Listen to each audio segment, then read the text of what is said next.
Folks, it's that time to talk about one of the greats. Today we're going to take a look at King Edward.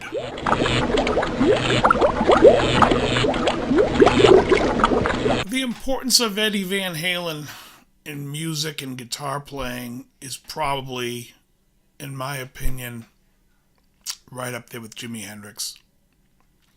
I think when Jimi Hendrix came out, there was this whole thing.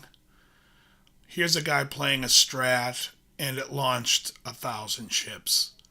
I mean, we could look at Ritchie Blackmore, Ollie Roth, even Yngwie to a point.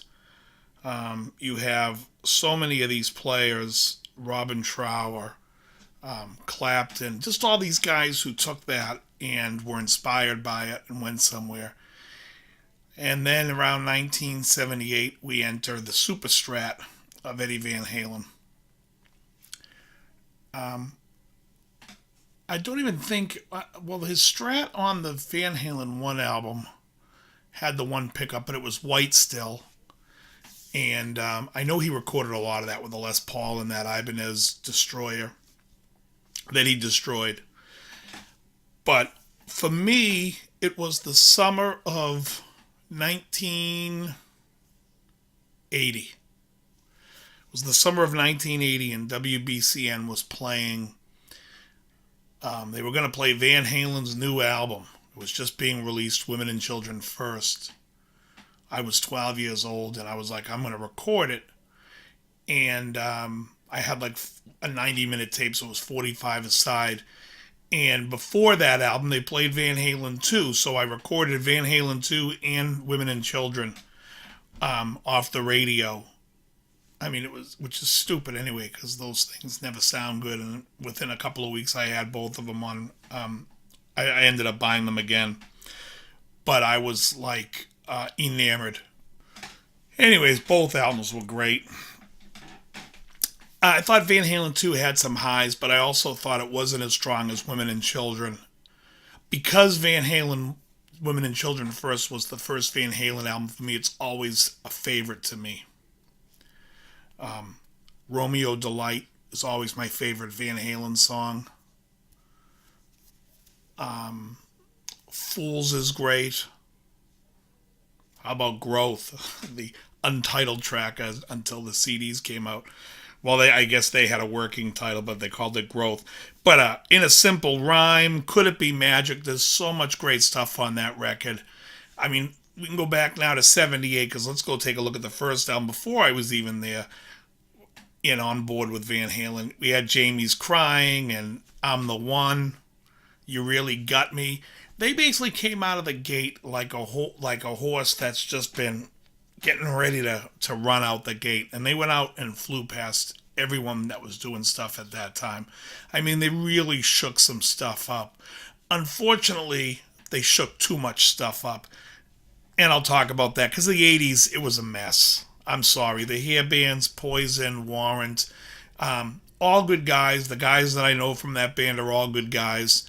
It's just too much of the hair. It was like taking the stuff from Van Halen that I wasn't so crazy about, and forgetting about the songs and the attitude in those songs. And David Lee Roth was unbelievable. But Eddie really came out.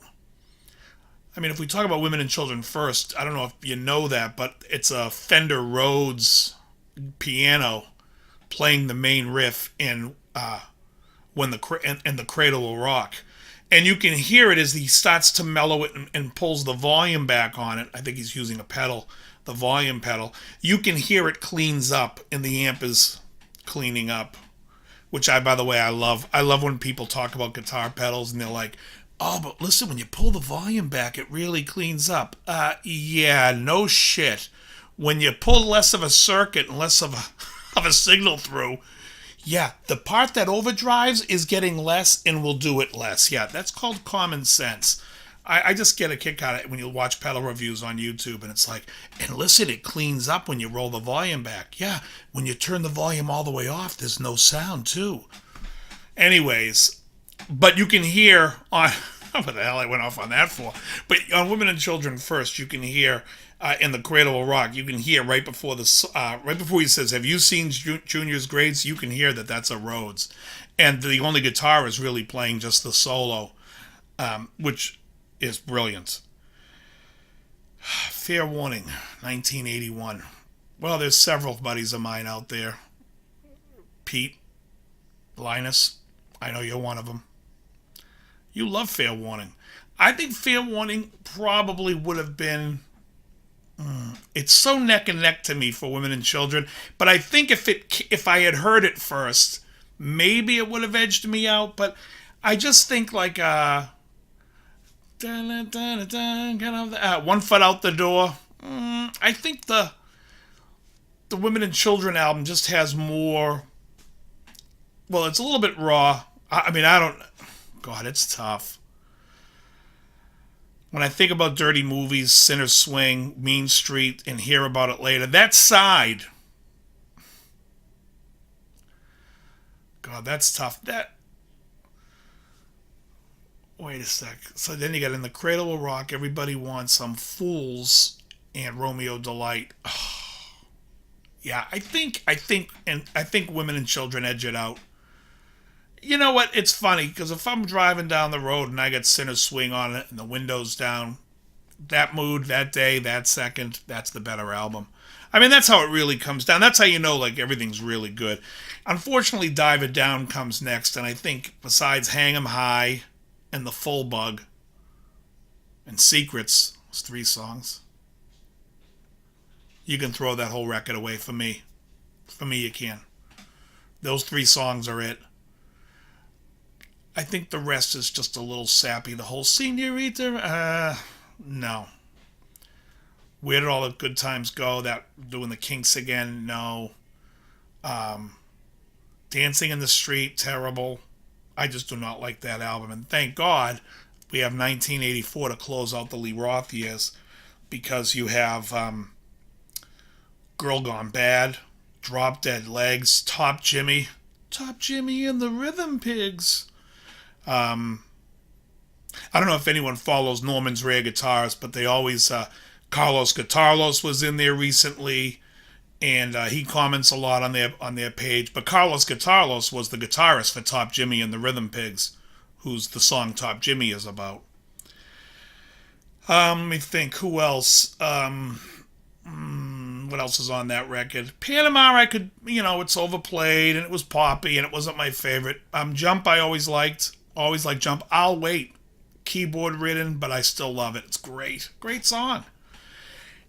And I think, unfortunately, I think Lee Roth probably had 2 or 3 more good years he could have got out of Van Halen, and that would have been fantastic.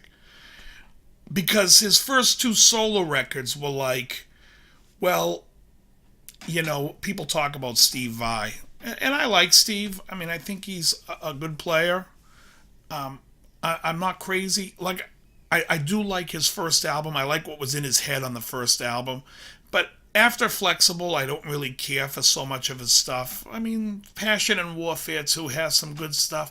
But I just think as a writer, it's pretty, as I talked about in my songwriting video, he comes from a school of he's playing licks. He's playing, like, everything's about the guitar. And so when you hear the Lee Roth solo stuff, it's a little bit more mechanical, and there are less of good songs. There's less of, like, that je ne sais quoi, if you will. Whereas Eddie comes from, like, the Billy Gibbons from ZZ Top style of school. It's like, come up with a monster riff. Who cares if you play your balls off on the solo? Let that happen. But the groove, it's really, getting the nasty out, and it's like, whereas I think, the guys like Vai and Satriani, I think they play it too clean and they're way too interested in their chops than being a feeling for the song. And that's just me personally, my interpretation of how I hear those guys. It's like, whereas I don't see, and my all-time favorite shredder is Paul Gilbert, because I think he's just the greatest at playing.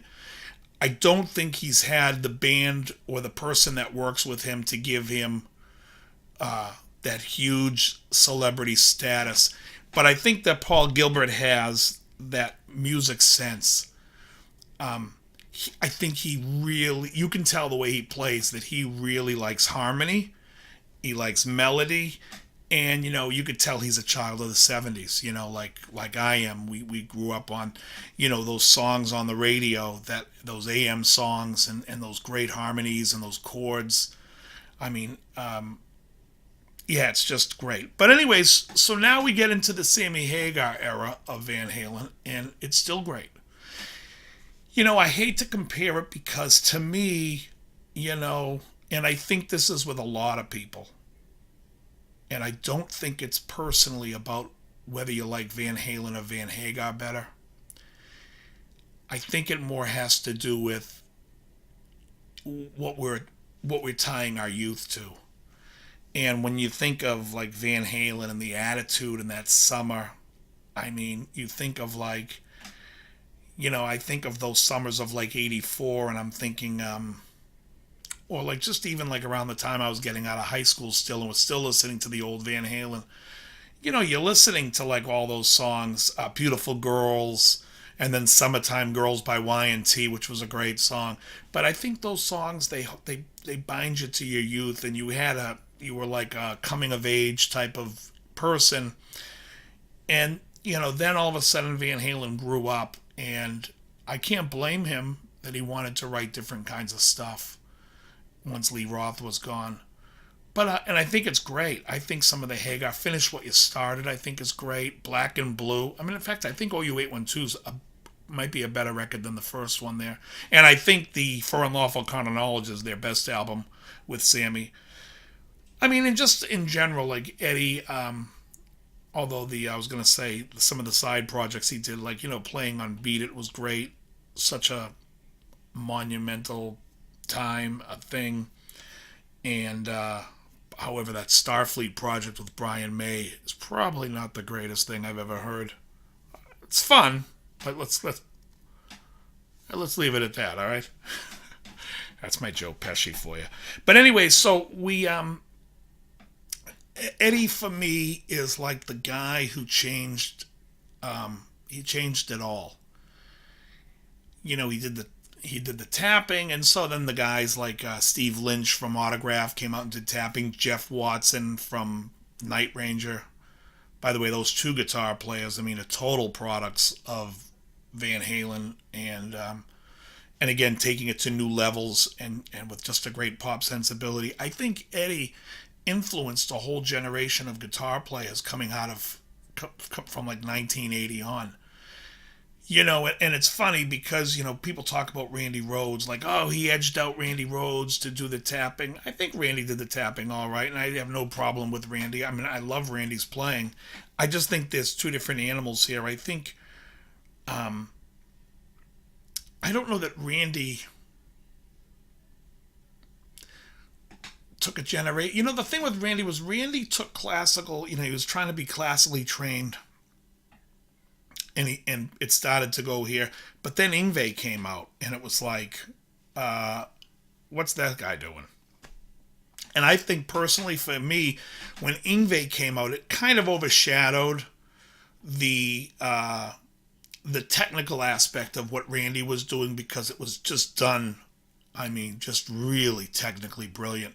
Although I think Randy wrote some great songs. I mean, I think those first two Ozzy albums are awesome. But saying that, I have to give Bob Daisley a lot of credit, because, people don't give Bob Daisley the credit. He's awesome, the bass player. He wrote all the lyrics for Ozzy on those records.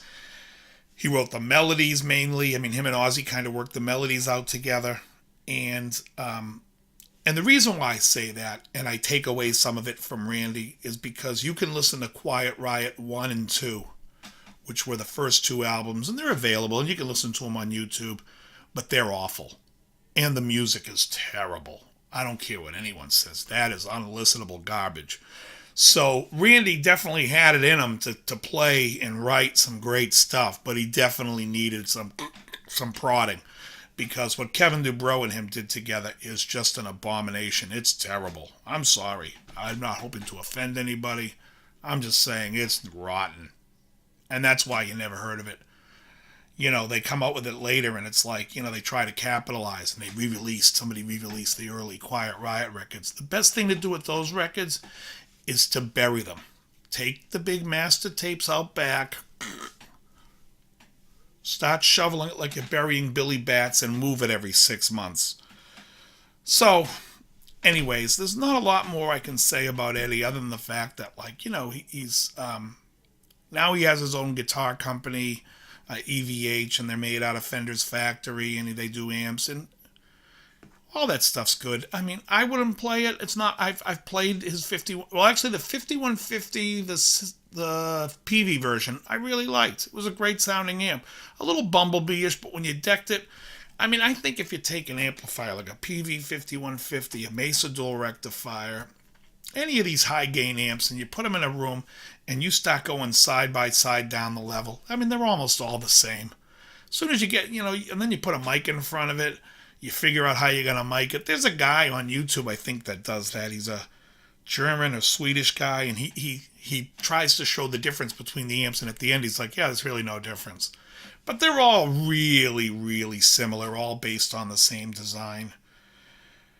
But, I mean, I have to say that I always call Eddie King Edward, because for me, he was king. He was, as much as I'm a Jimmy Page fanatic growing up, Eddie to me was like, he was the guitar god for me when I was a kid, because it was just like, he was a young guy up there looking like he was having fun, and I could relate to that.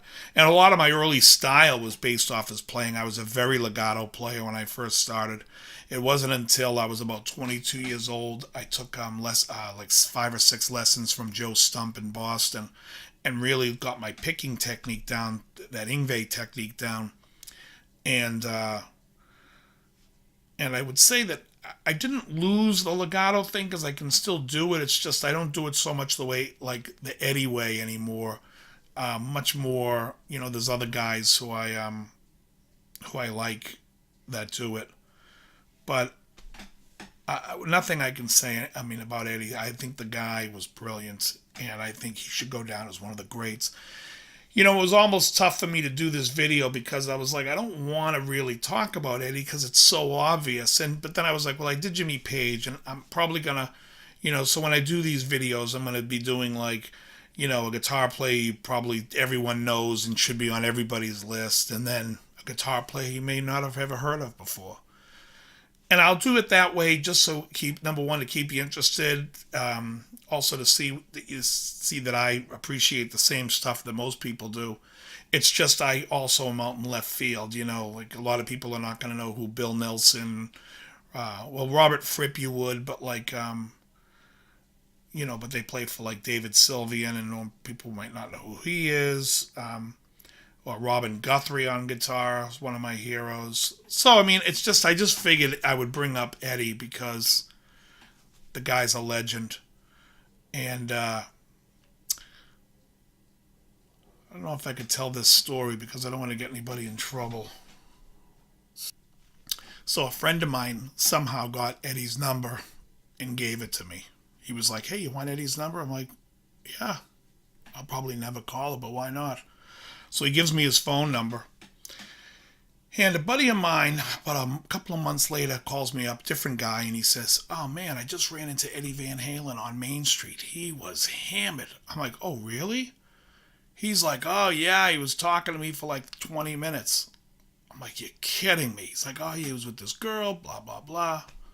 This is, I think, before he cleaned up his act. So anyway, like I wait a day, and I have that number.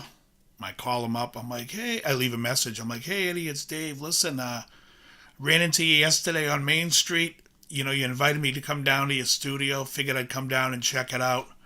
And the guy never called me back. But I was like, I took a shot. You know what I mean? I figured like he might have saw it and been like, I don't remember this guy. I'll call him. But it didn't happen. But anyways, I took a shot. I figured, what the hell? I'd try to see Eddie's studio. But too much fun. Anyways, I love King Edward. A huge fan. One of my heroes. Just thought I'd talk about him a little bit. Very good.